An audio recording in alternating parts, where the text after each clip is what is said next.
A maestria, dentre vários fatores, compreende-se o ato em si, domesticar a mente. Algo que, se fosse fácil, todo mundo faria. Mas nós sabemos o quão difícil é para uma mente comum ter este alcance, que vai requerer do indivíduo determinação, abdicar-se de zonas de conforto, concentrar-se com firmeza no objetivo proposto, pois a mente é ágil demais para correr para as áreas que mais lhe são agradáveis. E uma vez, quando se perfaz o alcance em torná-la domesticada, alcança-se, então, uma paz interior, também uma lógica maior para o raciocínio. As decisões passam a ser mais sábias. Adquire-se um prazer especial no aprendizado, no buscar a sabedoria, no primar para aplicá-la. Extensão relacional, um conjunto com outros pontos igualmente áureos que vão fundamentar o caráter daquele que pode, com afinco, determinadamente, domesticar a mente, direcionando-a em tudo para a luz maior, aquela que provém do trono mais honroso e digníssimo, que trabalha a serviço do homem. 64:4 do livro de Isaías, nas Escrituras, o que tornará esta pessoa feliz, realizada, pronta a servir e desencadear esperança, consequentemente favorecendo a cura, a motivação, o equilíbrio, o desenvolvimento, tornando a vida mais anelante aos valorosos propósitos, dando assim um verdadeiro sentido para se prosseguir a jornada. Isto é extraordinário, é o plano incrível de um Criador para suas criaturas. Todavia, a maioria de nós dedica mais o seu tempo a fixar-se ao que está em torno de nós, não para o que está dentro de nós. Isso chama-se reflexão. E se eu não dedicar um tempo especial, diariamente, e não só um momento, o ideal é que fosse mais de um, eu não vou conseguir atingir esse clímax que muda histórias. Muitas coisas contribuem para esta indisposição, como uma vida sedentária, a falta de leitura, o distanciamento do foco. Todo homem deveria ter um foco claro, metas em sua vida, e tratar de traçar um plano para alcançá-las. Mas tudo parece tão difícil. Às vezes, outro fator que implica negativamente é a desidratação. O cérebro requer o tempo inteiro de uma oxigenação master. Então, teríamos que tomar a melhor água que pudéssemos ter acesso, respirar mais profundamente em áreas mais arborizadas, onde a natureza é mais latente, tomar banhos de luz solar, que desencadeia vários processos bioquímicos no organismo, buscar ter um sono adequado, buscando fazê-lo logo no entardecer, o que seria fascinante. Cada hora descansada em sono antes da meia-noite, de acordo com o ritmo, o círculo circadiano das pessoas, pode representar de 2 a 4 horas de descanso depois da meia-noite, 1 hora antes. Veja quanto progresso poderia ter se alcançado se valorizássemos detalhes que são cruciais para o alcance de mais largas escalas para a nossa vida, como primar pela alimentação crua.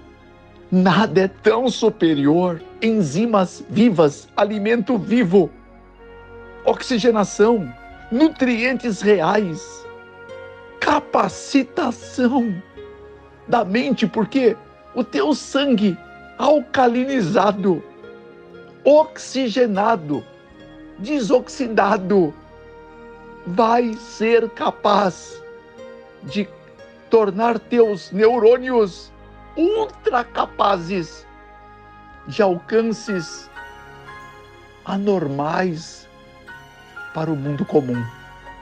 É ser disso que a mente humana é extremamente complexa.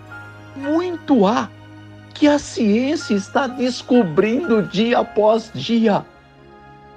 E é inumerável os pontos que inflamam os pesquisadores de novas nuances da mente, da profundidade do pensar, do meditar. É uma arte que poucos praticam, porque tudo contribui para que a pessoa não tenha capacidade meditativa. Os entretenimentos, ou melhor, entretenimentos, estão cada vez mais rasos. O cérebro é o órgão, o instrumento da mente. Um livro, Mente, Caráter e Personalidade, volume 1, página 49. Um excelente livro para que muitos lessem. E quando compreendido e tornado tudo capaz, então passa a ultrapassar a esfera dos limites de qualquer mente comum, o alcance que uma mente mestra pode obter. E uma máxima dessa maestria é exaltar aquele que nos criou. Sabe que, normalmente, as respostas que buscamos, os insights que precisamos, eles não vêm até nós quando estamos de uma forma racional os procurando, o que nos mostra a necessidade de buscar zonas de conforto ou ilhas diárias, que são os momentos de meditação. O ideal é que fossem 3 vezes ao menos ao dia, 5 melhor ainda, mas cada um vai traçar o seu plano pessoal. Você pode orar, reavaliar a condução do dia, reavaliar o seu progresso, a sua produtividade, ainda que uma prece tem mais significância. Então você deixa de pensar naquilo que parece ser um problema. E é justamente aí que a maestria lhe permite condutos de abertura da sua mente, para que as soluções lhe venham de uma forma clara, criativa, até exuberante.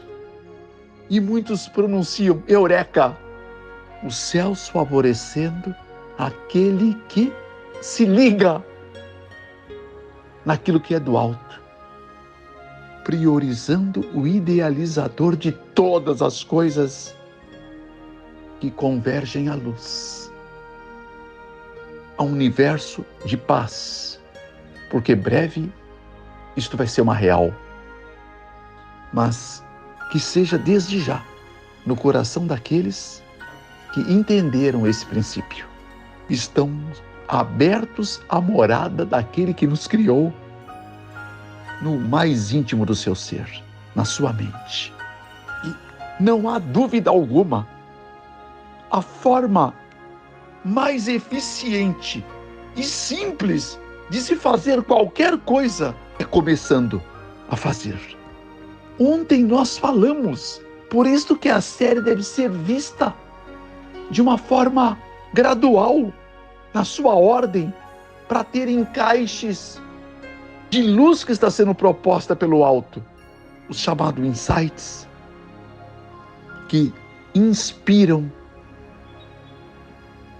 a vida para alcançarmos aquilo que não saberíamos de outra maneira. Não há limite para isto. Não há limite. Eu não vou citar o texto inteiro, mas Testemunhos Seletos, volume 3, página 147, terceiro parágrafo. E outro livro, best-seller, Ciência do Bom Viver, 159, quarto parágrafo.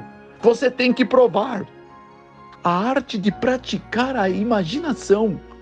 Leia-se, a meditação é mais importante que o conhecimento. Este foi o nosso tema de ontem. Ainda que uma mente esteja plena de conhecimento, se ela não se dedica inclinando-se à meditação, ela pode nunca atingir as mais incríveis capacidades pela qual ela foi criada. E isto é fantástico, mas tem que ser provado. E nós primamos todas as madrugadas em oferecer para você elementos reflexivos para que você então os torne pauta de meditação ao longo do teu dia, para que você venha experimentar mais largos alcances na tua vida. E isto é uma atitude vitoriosa, meu irmão. E justamente esse tipo de atitude já é meio caminho andado para o sucesso. E nós primamos pelo espiritual em primeiro, porque os demais são atraídos como um imã quando espiritualmente eu estou bem resolvido. Glória a Deus! Isto é uma bênção. E o livro de Provérbios, daquele rei mais rico, mais próspero, mais sábio, que, segundo as Escrituras, está sendo apontado, Salomão, que neste livro de Provérbios disserta de seus princípios, diz que a bênção do Senhor é que enriquece e ela não oferece dores. Mas, por favor, preste atenção no que fundamenta verdadeiramente a vida de um homem. E é justamente o maior modelo que nós temos. Nada é mais elevado e circunstancial em nos apontar que nós podemos, porque foi garantido. Há um selo de garantia. Já citei aqui, dentro desta série faz alguns dias, o qual é o penhor da nossa herança, minha irmã, para a redenção da possessão de Deus, para o louvor da sua glória, esta glória manifestada em mim, em você, em todo aquele que almejar ser um conduto que glorifica o soberano Criador de todas as coisas. E para isto, Efésios 1:5, ele nos predestinou para filhos, ainda que de adoção por Cristo Jesus, para si mesmo, segundo o seu consentimento e sua vontade. Foi outorgado, foi consentido no trono mais robusto e elevado do universo que você pode, que você deve experimentar, tomar posse do que lhe pertence, porque alguém veio para roubar, matar e destruir. Matar espiritualmente, decepar princípios, desmontar os reais planos e excelsos fundamentos da vida de um seguidor de Cristo, para que não se veja neste a presença do caráter que transforma a vida, para louvor da sua glória, da sua graça, pelo qual nos fez agradáveis a si mesmo no amado, amado com A maiúsculo, em quem temos a redenção pelo seu sangue e remissão das ofensas, segundo a riqueza da sua graça. Versos 6 e 7. E verso 11. E nele digo, em quem também fomos feito herança, havendo sido predestinados, conforme o propósito daquele que faz todas as coisas, segundo o conselho da sua vontade. Então, fomos predestinados para viver o melhor da vida. Mas ele passou o pior da vida, para que você pudesse ter o que jamais mereceria. Não é por méritos teus e tão menos meus, é pelos méritos dele. E disto, dentro da sequência que ontem nós iniciamos, eu quero fundamentar para você enxergar aonde está garantido tudo que ele te tem proposto desde a fundação do mundo. E aqui nós marchamos para a crucifixão, ainda em Mateus 27, 32, interligando com outros evangelhos, quando aquela cruz mais pesada do mundo foi posto sobre os seus ombros, rasgados por aquele chicote aterrador que havia lascado até os ossos do Salvador de nossas almas. Verdadeiramente, aquele homem, Jesus de Nazaré, não tinha capacidade humana para levar aquela cruz. Mas ele não desistiria dela por nada, porque tudo que você pode alcançar tem a ver com o alcance dele, aquela cruz, sem ter condição para fazê-lo. Mas os céus conspiram a favor daqueles que batalham para fazer o que é reto, o que é direito, que vivem verdadeiros propósitos, e você foi criado para isto. Há um verdadeiro propósito que vai realizar você, vai tornar você um homem, uma mulher completamente convicto de ser possuidor de uma paz aliviante, de uma graça refrescante, de uma glória, por estar glorificando aquele que nos criou, irradiando luz, fazendo com que o seu caminho seja luminoso. Você deixará rastros desta luz e outros vão querer segui-lo para saber como chegar a essa fonte suprema.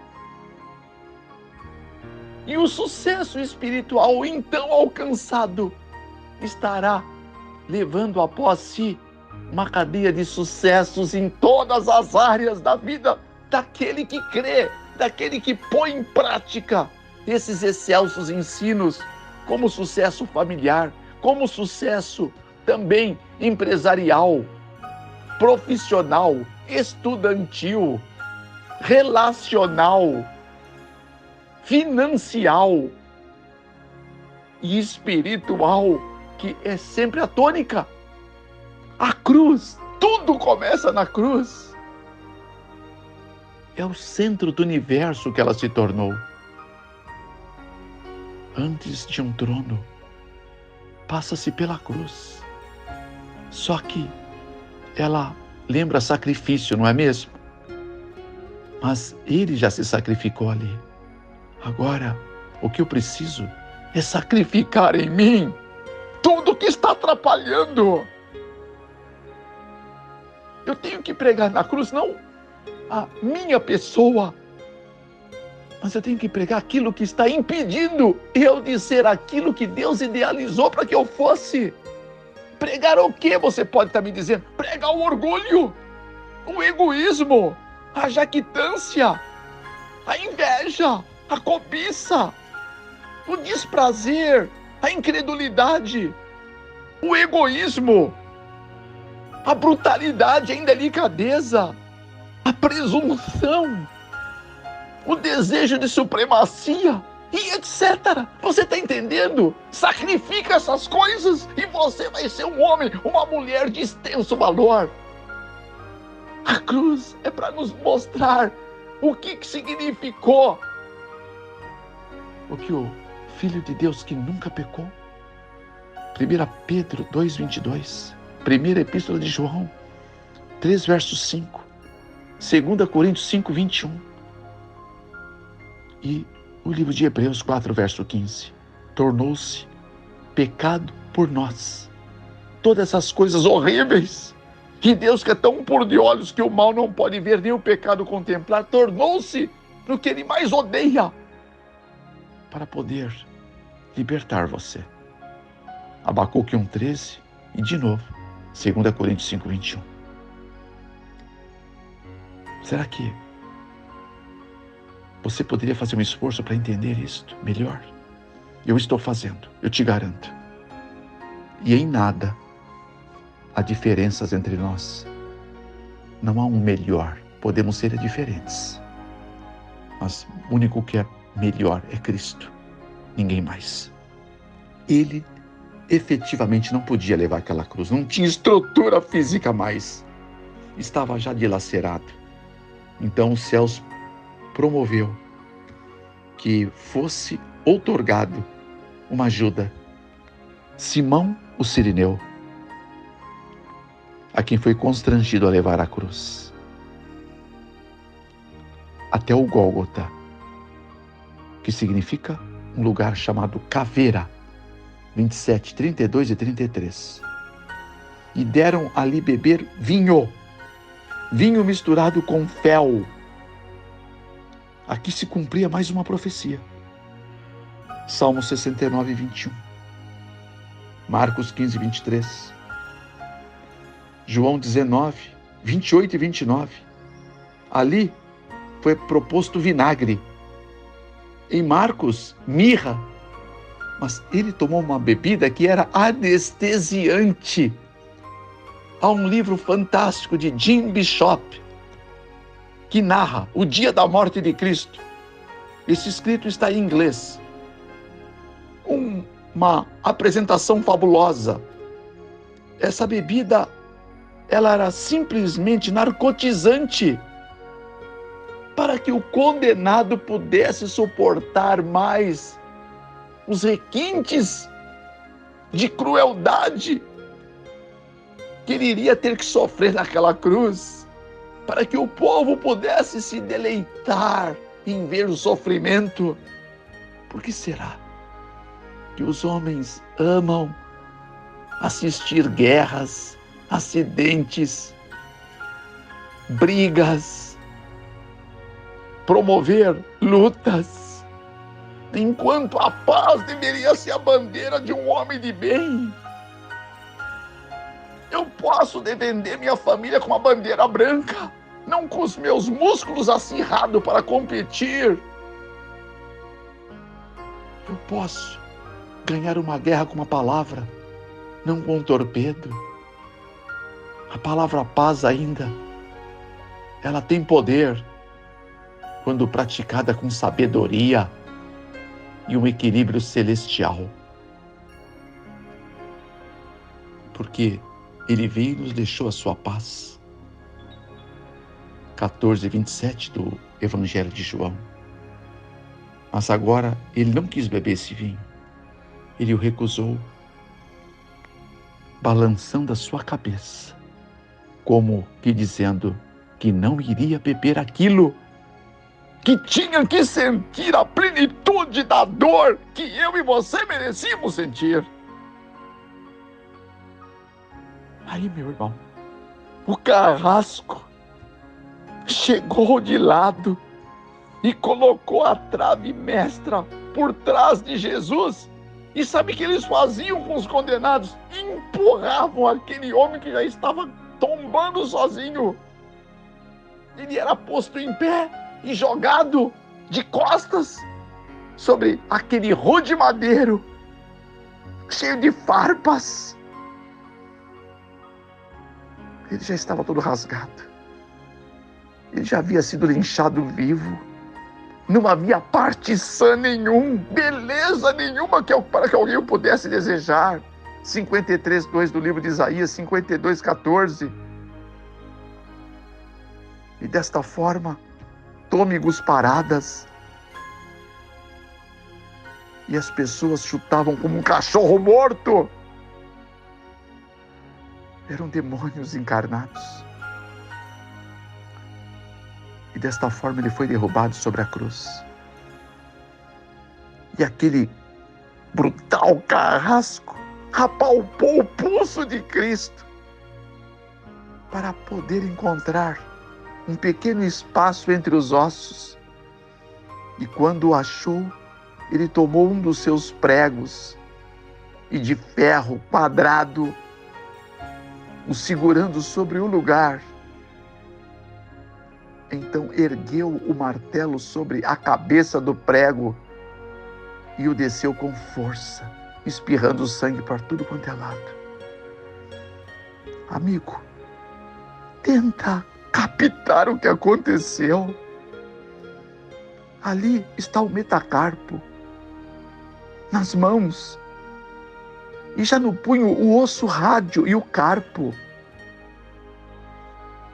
Tem uma conjunção nervosa chamada periósteo. Melhor ainda, periósteo, que é rompido. O túnel carpal, o nervo mediano. E a dor é excruciante. Mas ele não abriu a boca.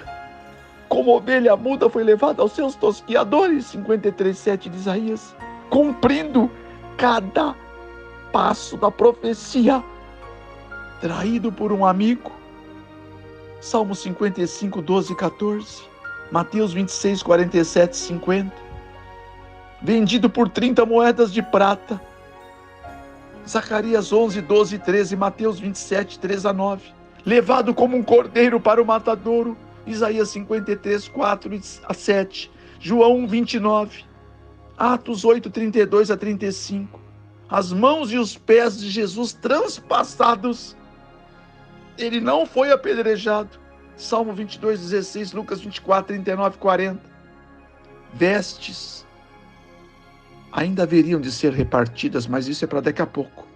Ele já havia perdido muito sangue no chicoteamento. Havia sido demasiadamente severa aquela forma de flagelação. Os pregos tinham de 18 a 22 centímetros, segundo alguns estudiosos. Na verdade, cravos quadrados com lascas de ferrugem que penetravam na carne de Deus, para que no seu coração pudesse penetrar o seu amor e nas suas mãos as suas dádivas para você levar e compartilhar. E a crucifixão era um processo que produzia uma dor insuportável, e tudo fazia com que a morte fosse lenta. A dificuldade em respirar era enorme, porque não se morria pelos cravos. Os cravos não matam tão rápido, um tétano não mata instantaneamente. E Jesus estava todo infectado, coberto de moscas, e cuspe escorrendo do seu corpo junto com o seu sangue. O carrasco, ao decepar aquele cravo, com uma marreta foi ao outro lado e repetiu a dose. Depois o outro soldado veio ajudá-lo a segurar os pés do Salvador, não porque ele estava se esperneando, não, ele estava completamente entregue, mas apenas segurar para que levantasse um pouco os pés e colocando um madeiro para apoiá-lo, o que tornaria mais difícil a respiração do crucificado. A única maneira dele poder encher seus peitos de ar era fazendo força para cima com seus pés arrebentados, porque o cravo tinha aproximadamente 30 centímetros entre um pé e o outro pé, o direito sobre o esquerdo. E isso causava uma dor que é impossível de se narrar. E para respirar, ele tinha que empurrar os pés para cima, para o corpo se projetar ao alto, encher o peito de ar e lentamente voltar à posição que estava. E cada vez Cristo necessitava respirar, aquele processo se repetia. Você poderia ficar agoniado só de olhar. Imagina ele, um Deus em forma de homem, destituído de todo o seu poder divinal, para sofrer como alguém semelhante a mim e você. Os soldados se levantaram daquela posição de joelhos e agora prepararam em aplainar a cruz para que ele ficasse exposto. E ele estava desnudado para criar mais vergonha àquele que havia sido condenado. Deus tornado nu diante de uma plebe de malfeitores, marginais religiosos que apregoavam ser filhos de Deus. The Day Christ Died, página 295 a 298, de Jim Bishop. A morte era tornada mais prolongada. Salmo 22:16. Os ossinhos da perna do Salvador, como a tíbia e as adjacências, estavam dilacerados. Jesus estava também sobrecarregado com a enormidade dos pecados, além do senso de separação de Deus. Como essas coisas nos ajudam a entender melhor o seu sacrifício? Como esse conhecimento torna o sacrifício de Deus mais pessoal para você? O que está impedindo você de aceitar completamente a salvação que Ele alcançou para você a esse preço? E a menos que nós aceitemos incondicionalmente a salvação proposta pelos céus através de Jesus de Nazaré e vivamos uma nova vida que Ele espera de nós, podemos acabar igualmente dilacerados e cujo carrasco vai ser um eu que não foi crucificado, o maior inimigo do homem, um eu desconsagrado, um eu inalcançável, que só pensa em si mesmo. Somos tendenciosos a pensar que somente os mais vis, entre os vis, se enquadram nesta categoria, não é mesmo? Mas todos nós fomos degradados pelos caminhos do príncipe das trevas, que irradiou seu caráter e maculou todos os homens, por isso todos morreram. Mas por um homem, a vida eterna volta a ser pleiteada por este mundo. Todos estamos perdidos sem Jesus. E todos que com Ele estão, a salvação é uma garantia. Para que você honre a nova vida proposta, cubra-se de um manto de humildade e pratique esta insígnia de caráter ao seu redor. Lamentações de Jeremias 1, verso 12 diz: não vos comove isto? Atendei e vede se há dor como a minha dor que veio sobre mim. Eu apelo que você não perca o foco do objetivo desta série. Saber em que fator está fundamentado as 7.486 promessas. Você acha mesmo que Cristo ia se submeter a tudo isto para não te deixar nada além da salvação, além da vida eterna, além de poder habitar em um lugar onde olhos jamais viram, ouvidos jamais ouviram e jamais penetrou em mente humana nenhuma o que Ele tem reservado para aqueles que o amam? há uma missão aqui e agora. Você foi criado para ser um embaixador, meu irmão, uma embaixatriz, minha irmã, do homem do Calvário. Apresentá-lo vivo em você. E todos nós podemos experimentar essa arte espiritual, convencendo a Deus que você quer provar. Não no cálice de maldição que você merecia, que eu muito mais ainda, mas o que Ele provou por você, no lugar da taça da bênção, da graça, da misericórdia, do perdão e do amor eterno, como 31:3 do livro de Jeremias, 22 e 23 do livro de Lamentações de Jeremias, de Isaías 43, 25 e 44, 22 e 1:18 do mesmo profeta. A bênção é a proposta dele ainda, 30:19 do livro de Deuteronômio.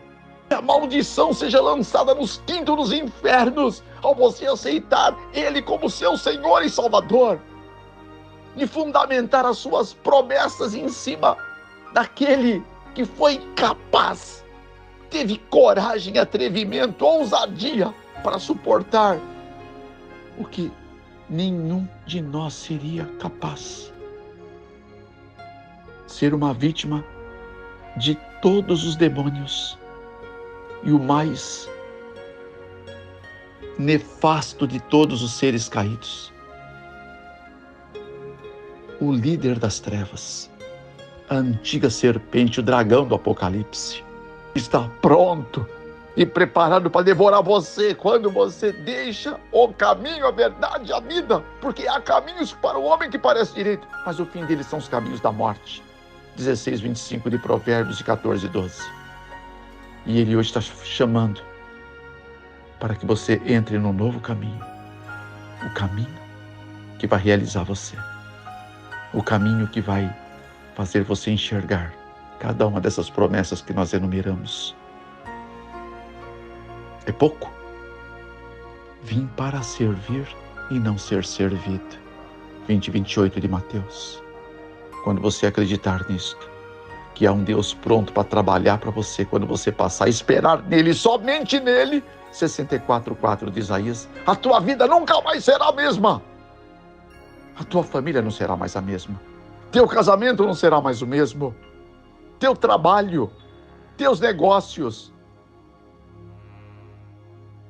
e tua eternidade terá um sentido como jamais o teria.